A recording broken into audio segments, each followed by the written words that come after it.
Hey, what is up, everyone? The man, the myth, the mustache, Tim here. And before we get into today's video, there's a few things I'd like to go over with you. First off, we have a merch store. Some of the items in it are only available for a limited amount of time, so if you're interested, go into the description and check it out. Each purchase helps us make more content. Secondly, if this video hits 1,000 likes by the end of the week, we will continue this what if.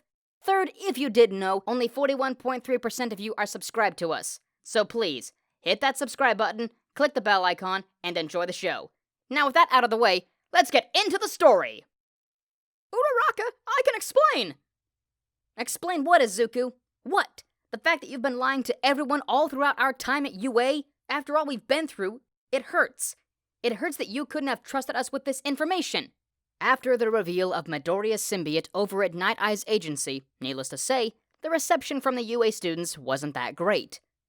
Although Kirishima and Tsuyu were willing to listen to Izuku and forgive him considering the predicament they were in, Uraraka wasn't so willing to hear from him.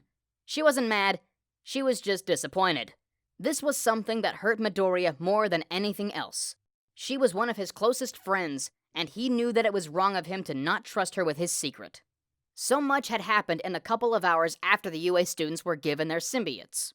Night Eye informed the students that they did not have a lot of time to get accustomed to the symbiotes they were given. The next day, they would be formed into groups in order to fight off the Shia Hasaikai and capture them. Not only the Hasaikai, but hopefully take account for the League of Villains as well. Night Eye had to change a couple of things around, but he was able to make a good amount of groups who could work well together in order to fight off the stronger members of the Yakuza. Weaker members of the Yakuza, who didn't have really special quirks, weren't seen as of much concern. The only problem was with Midoriya's team. In his team, he would have Mirio, himself, and the other UA students. Midoriya had the most experience with his symbiote, so Night Eye hoped that Midoriya would be able to lead the group of symbiote users in learning how to use them properly throughout the raid. Uraraka was problematic to say the least, considering her behavior towards Midoriya. Night Eye could only hope that this wouldn't interfere with the mission. He had gotten news about Shigaraki's upgrades as well, which made them working together highly important. Night Eye realized something, though. If they really wanted to increase the success rate of this mission and the extra symbiote hosts didn't work out, they would have to increase the firepower that Midoriya had with Venom. These symbiotes were apparently able to bond with pretty much any and all organic life forms. Something that All Might had informed him about a while back after the USJ incident was how Venom had bonded with the muscular #1 hero. The symbiote was able to partially heal All Might, but also able to seemingly copy his quirk to an extent and modify it. Night Eye found this to be interesting. He held on to that information for a while, but he didn't know what to do with it until now. Mirio, bring Midoriya back to the room for a second. I want him to do something real quick. Once Mirio brought Midoriya back to the room, the green-haired boy was understandably confused. He didn't know what else Night Eye wanted with him, not even Mirio knew. He just did what he was told.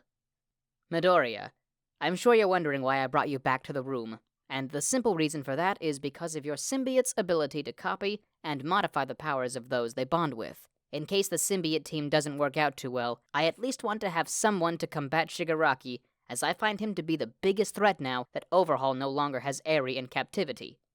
What are you implying, Night Eye? Night Eye walked up closer to Midoriya and looked him dead in the eyes. He rested his hand on Midoriya's shoulder and began to speak again. Very simply, I want to abuse that power for a second. Have Venom bond with a couple of the heroes in this room in order to gain variants of their powers, so you have a better chance of defeating Shigaraki. That's not exactly how it works. Venom would also gain the memories of all the people he would temporarily bond with. Oh, wonderful. That means he would gain a lot of experience very quickly. I'm guessing you refer to that ability as genetic memory, or something of the sorts. Yeah. Perfect. So, choose any heroes you would want Venom to bond with, and we'll be on our way. Midoriya looked at Night Eye hesitantly. He didn't know how bad this would affect Venom's psyche. He didn't even know if Venom would go along with it. I'll do it. Huh? Before Midoriya could even fully comprehend what Venom just said, the symbiote slid off Midoriya's body and found himself on the boardroom table. Venom looked around for a second before they latched onto one of the heroes. Ryukyu was the heroine's name. Venom quickly bonded with the woman before she could realize and resist. Just as quickly as the symbiote completely enveloped her, they bounced off of her and went to the next hero in the room, Aizawa. Aizawa saw Venom from a mile away, but he didn't do anything to resist. This process was important in his eyes. They couldn't afford for the League of Villains and the Yakuza to grow any stronger than they already had, especially when it came to Shigaraki and Overhaul. After Venom temporarily bonded with Aizawa, they trudged back to Midoriya. Night-Eye was a bit surprised at the fact the sentient, inky substance only bonded with 2 heroes out of a whole group, and almost requested for the symbiote to bond with more, but then Midoriya spoke up. Venom said they knew most of the heroes in this room, and what their quirks were like. The other heroes here didn't seem to have any quirks that would really benefit us in our advancement towards the raid. At best, if there were any Nomu, we could temporarily bond with them during the raid and boost our stats more. Night-Eye clenched his jaw, but waved it off. Midoriya left to go find Uraraka, but he couldn't find her. He sighed in frustration and left the building. He went back to the dorms and immediately to his room. He couldn't sleep. He curled up into a ball and grabbed his head. Stress, frustration, sadness, post-traumatic stress disorder, a sudden flood of memories that weren't his. He internally screamed. Everything was dark after a good amount of hours. Before we get back into the story, I want to let you know we have a second channel called Anime Deep Dive. Anime Deep Dive goes over the hard facts of the anime presented, be it characters, locations, powers, lore, and more. Now, in case you also weren't aware, we have a third channel called We the Celestials Naruto What If. We the Celestials Naruto What If mainly focuses on our Naruto What If series. If you are interested in content like that, please go check the description below or click the icon in the top right corner. Now, with that out of the way, let's get back into the story. The time was 8 a.m. You could see several heroes in front of a police station. They were partaking in a co-op mission in order to slay the beasts, known as the Yakuza and the League of Villains. Midoriya was among this group. Not just him, though. Tsuyu, Kirishima, and Uraraka were also among this group that were gathered today. Kirishima showed visible excitement for the mission. Tsuyu voiced her concerns about the mission. Ryukyu did the best she could to comfort the aquatic-based quirk user. Uraraka had her arms folded and was tapping her foot impatiently. Midoriya was looking down at the ground. He was nodding off. He couldn't sleep again, and there were bags under his eyes. Shigaraki was informed of the recent movements of the heroes, and all he did was laugh. He, along with the rest of the League of Villains, were in the Shie Hasaikai HQ. He had dethroned Overhaul through some gruesome methods, and had to show a little dominance towards the loyal subordinates of Overhaul. He figured what better way to do that than use the man's own power. They were terrified of Shigaraki, and they had all the right to be afraid. He grinned maliciously and already thought about how he would go about this. 8:30 a.m. The heroes and police stood outside the headquarters of the Shie Hasaikai. One of the police officers went to press the button and read the warrant, but a large muscular man wearing a tank top, jeans, and a plague mask bashed open the gates, which sent a couple of the police flying. Tsuyu was enveloped by her symbiote, and they used their tendrils to catch the police force members. She safely brought them back to the ground, and she glared at the behemoth. Once the heroes realized that Overhaul hadn't appeared yet, they figured he was probably in the basement, or further down in the headquarters. They charged in and split up to fight some of the villains. Night-Eye specifically ordered for the symbiote quartet to stick together throughout this time. They found an obstacle when they made it to the basement. It was a wall, but Mirio, Deku, and Kirishima used their enhanced strength to shatter the wall. The pathway afterwards was distorted. It was constantly warping. Suddenly, the floor they stood upon opened up from underneath, and just like that, they all fell down one floor. Some were able to land on their feet, while others landed on their backs. In Midoriya's case, something surprising happened. A pair of large red and black draconic wings popped out of Venom's back, which allowed Midoriya to hover above the ground. A couple of the students groaned due to the fall damage, but forced themselves up. Midoriya was surprised himself about what had happened, and wondered why he was so high up off the ground. Everyone looked around to see where they were now. They heard footsteps and some muttering. They looked in front of them to see 3 men in suits approach them. They introduced themselves as members of the 8 Bullets. Fat Gum, upon hearing their introduction, got into a fighting stance. Tamaki stretched his hand out in front of Fat Gum, which confused the hero. What was Tamaki trying to do? "Let me handle this, Fat Gum. I can take them." This was a shock to Fat Gum. Tamaki was never a go-getter. He always struggled with his confidence. He could tell from the first day he met the elf-eared boy. His posture, his words, the look in his eyes, it was that of a completely different person. What had gotten into him? In reality, Tamaki was still suffering from confidence issues right now, but he was making an attempt to combat it, especially now. He remembered when he was younger. Mirio, his best friend, the boy who accepted him for who he was, and always encouraged him to strive to do his best. He had even given him a saying to go by in these sort of stressful situations. Believe in the Mirio that believes in you. He chanted this little saying to himself as he went to fight the three villains and give the other heroes more time to combat Overhaul. Well, that was the plan anyway. They had no idea what was in store for them, that Overhaul may have been dead, but Shigaraki was even more powerful than ever.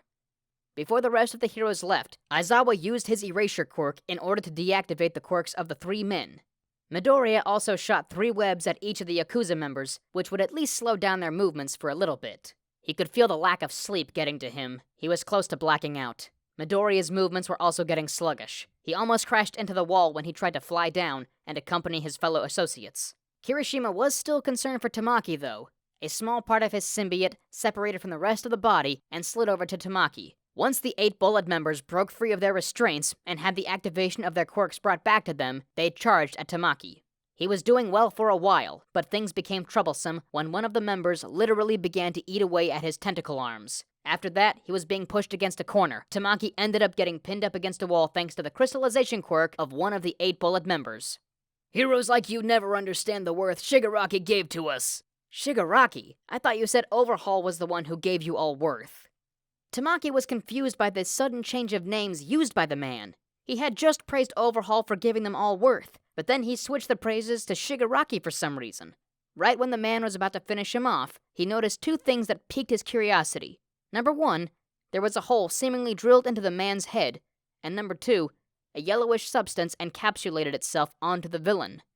Their movements became halted towards him. They were now focused on fighting the substance that was trying to cover them. It seemed to be a fight for control, but whatever this thing was, Tamaki was glad it spared him a couple of seconds to break free and use the man's own quirk against him. Tamaki swung his crystallized chicken leg at the distracted Hojo, which also ended up sending the grown man flying away. This kick had enough force to cause Hojo to crash into his teammates and barely slow down in momentum. Every single one of them crashed into the wall. Tamaki walked over to them. He was panting in exhaustion, but he did it. He was proud of himself. He made a tentacle arm to wrap around the 3 8 Bullet members and released a small dosage of poison that paralyzed the men. Before leaving, Tamaki removed their masks and brought up bonds. Tamaki clutched his arm and dragged himself away. He could only hope that the others were able to escape safely. Unfortunately, he couldn't make it out before his wounds overcame him. He fell unconscious, but the last thing he remembered seeing was a yellowish face with weird-shaped eyes. Before he could say anything, he blacked out. While that happened, Kirishima was also in the middle of his own fight. The whole time he was concerned for Tamaki, despite Fat Gum's reassurance. It didn't help that Midoriya also mentioned his worries for the elder student. Tsuyu and Ochako expressed visible concern for Tamaki, but there was nothing they could do right now. Currently, Kirishima was in the middle of a fight against a strong, muscular man known as Rappa. He wasn't using the symbiote given to him just yet. He wanted to see how far he could get without anyone's help right now. He couldn't afford to always rely on others, or else everything he did to get here would have been pointless. Kirishima was in his unbreakable form. He was trying to tank hits from this man, but the rapid punches were comparable to bullets. He could feel every one of Rappa's punches, and it started to chip away at his defenses. Kirishima was thrown back with enough force to crash into the wall. You want to know something? I find fighting with weapons to be pathetic. It's so boring, because they can just end a fight in a matter of seconds. Where's the fun in that? You want to know what a real fight is like, kid? A real fight is when you use your own potential and strength to win.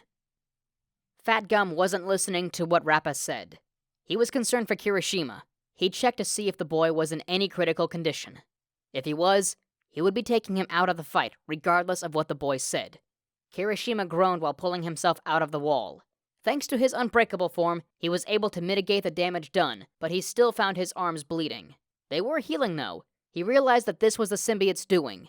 He didn't want their help, but Phage berated him for not wanting any help against a strong opponent they were barely able to match. Kirishima ignored the symbiote and went back to tackle Rappa. He stopped, though, when he saw Fat Gum turn to fight their opponent. But a barrier suddenly appeared in front of Rappa. Rappa expressed his dismay when he saw the barrier surround him. Another one of the Yakuza members appeared. He was introduced as Tengai, the 5th member of the 8 Bullets. Tengai mentioned how Fat Gum and Red Riot had quirks, which seemed to excel in terms of defense.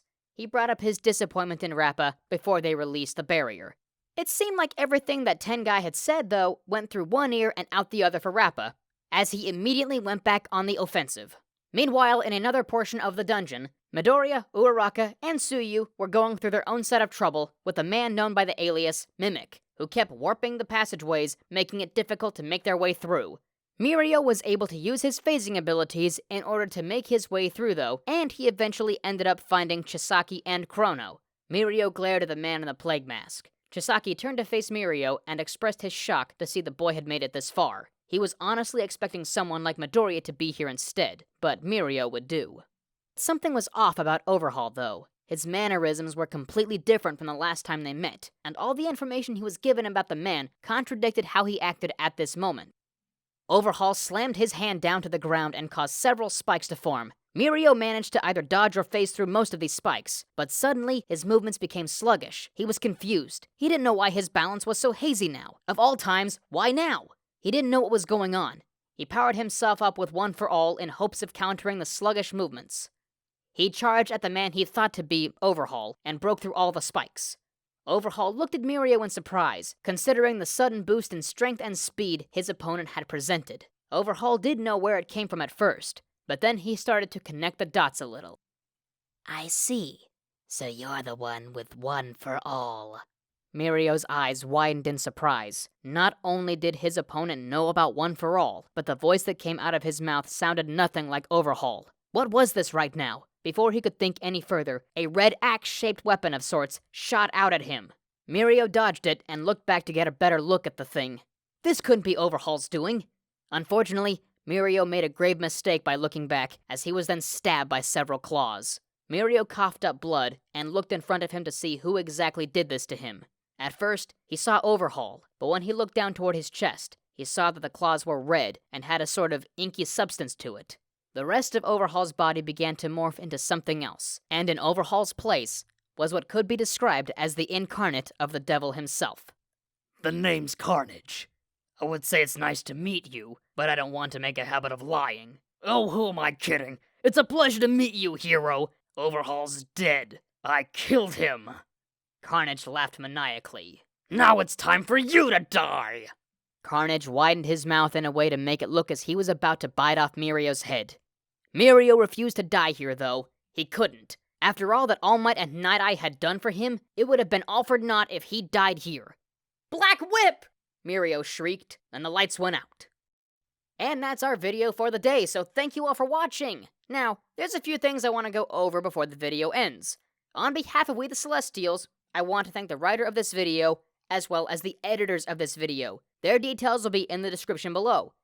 If you're a voice actor, editor, or writer, or you're interested in becoming one of those, go to the Discord that is in the description of this video and hit up the head of one of those departments. We're always looking for members to join us. That's it from us for today's video, so thank you all for watching, and don't forget to hit that subscribe button if you're interested in content like this, and hit that like button if you like this video. Until next time, everyone, peace out, have an amazing day.